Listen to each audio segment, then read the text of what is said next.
G'day guys, happy Friday. Now, I was just thinking of topics today I could kind of go over with you guys on video. Every Friday, I think, when it's like around about 4:30, the day's finishing work, and I'm like, what video could I quickly just film to get out to you guys? Now, I've got one, and it's about a dual battery setup. So, I've been asked before, how do I manage my power in my Adventra when I'm off-roading? And basically what I run in here is a 24 amp hour lithium battery with it's not even I don't think it's a branded, even a branded DC-DC charger, but it works really well. It's only a 10 amp charge system, but I mean, you could put this in anything, and 24 amp hours is equivalent to 24 amp hour lithium is equivalent to having basically half a capacity of your old school 100 amp hour AGM batteries. So even in the Fortuner there that you see, that has a 105 amp hour N70 deep cycle battery with a Red Arc DC to DC 25 amp charger. Now that full drive there, basically the battery itself probably weighs about 20 kilos, maybe even more, possibly even 30 kilos. It's got I think it's $600 or $700 DC to DC charger. I think the battery was nearly $300, and it's got a whole heap of other gear in there, which basically is expensive. Like it's not something anyone will just spend money on unless like you're a serious tourer. Now, the system I actually have in the Adventra is much more simple. The battery is so much more smaller as well, and it sits, I should take my rigging gloves out. I just got some gloves. I always keep gloves in here, but you can see in there that is a battery that runs from there to there. So and it only runs about that far deep. It's a very, very small battery. Well, there's a Telfast packet from when I was traveling Simpson, and that's an iTech World 24 amp hour. Maximum discharge I think is 20 amps, but I've just got the terminals running back to the DC-DC charger, which is in behind the plastic wall attached to the body of the car on the inside, so the heat kind of dissipates based on the outside temperature. I don't know how that's going to go in summer, but I mean, it survived this summer pretty well. And they basically go up to just 2 Anderson plugs. That's it right here. And I've got plugs, so I can just, if I wanted to use Siggy socket appliances, I can just plug that in. If I got another Anderson that I want to plug in, I can just take that out and plug it in. This is permanently onto the inverter. Well, not permanent, but the inverter's plugged into that. Everything I have here is on Anderson. Mainly the reason why is because if I ever need to use this on another battery source, so I have other portable batteries, lithium batteries that I carry.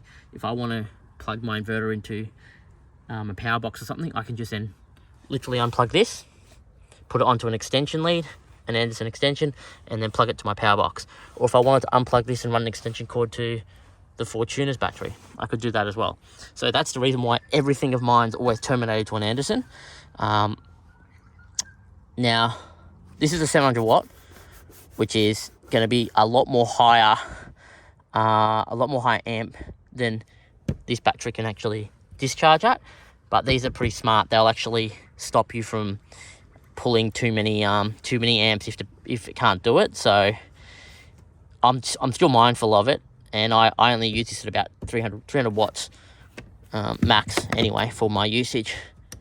But that's pretty much my dual battery setup. And look, this battery here, if I charge it, if this is full, it will run my 55 litre fridge for over 20 hours with an ambient temperature of around 15 degrees. I reckon in summer that would be much less, so probably I might get 12 hours in summer.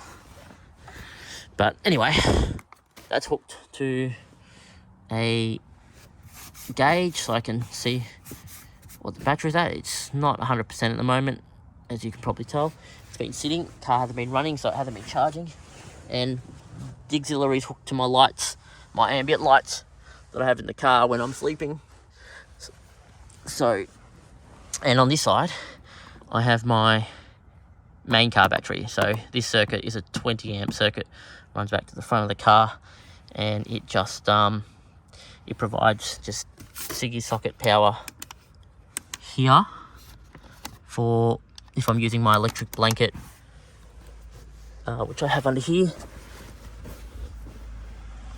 If I use my electric blanket, that electric blanket there is a kick-ass one, and it has like an automatic 45-minute shut-off, so it's pretty safe to use on your main battery. I mean, on high setting, I think it uses like 4 amps, and if I use 4 amps in 1 hour, just say I turned it on high for 1 whole hour and it automatically turns itself off after 45 minutes, then I'm going to use about 3.5 amp hours anyway, and I could probably safely draw about 40 amp hours out of my main battery before it gets anywhere risky.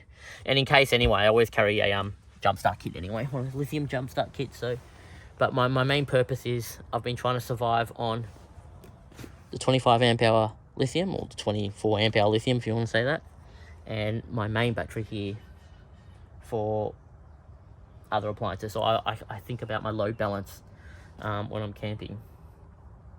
And the easiest way I've found is fridge on here and appliances that have automatic shut off that are low drawing on here that I control. So like electric blankets, lights, phone chargers, all that type of stuff. I'll just charge off here. I was thinking of putting a shut off, a voltage cut off. You can install one of these little units, battery guards, and what they do is you can variably set it using the variable adjuster, and you can basically set it so when your battery gets to like 12.5 volts, it shuts off. That way you know you've always got starting voltage on your main battery. But I just haven't done that yet because I haven't had the need. I just turn this on and off as I need it. I turn it off when I'm out the car and whenever I'm camping and I'm in here, I turn it on. I monitor my current voltage. Yes, it is down currently. My battery it's on a 5-stage charger right now. I'm getting a recondition. I think I might have possibly killed my main battery by leaving it flat for too long when this car had some problems.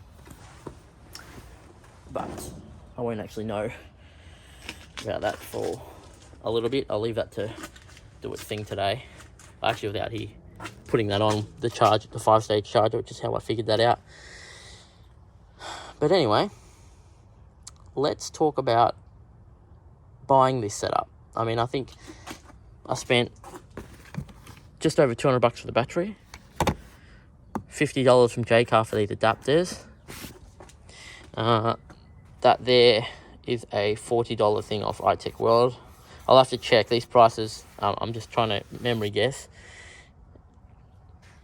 And then I got the DC charger for just over 100 or just under 100. I can't remember. But let's go have a look at that now. I'll go inside and we'll do this on the computer. I probably should turn off my lights. Oh, lights. That's not off. What am I doing? Upside down. Off. Okay.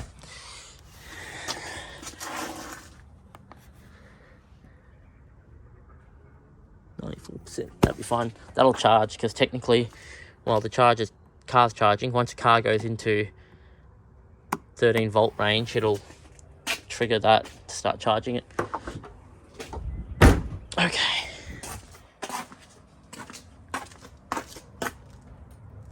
Let's go.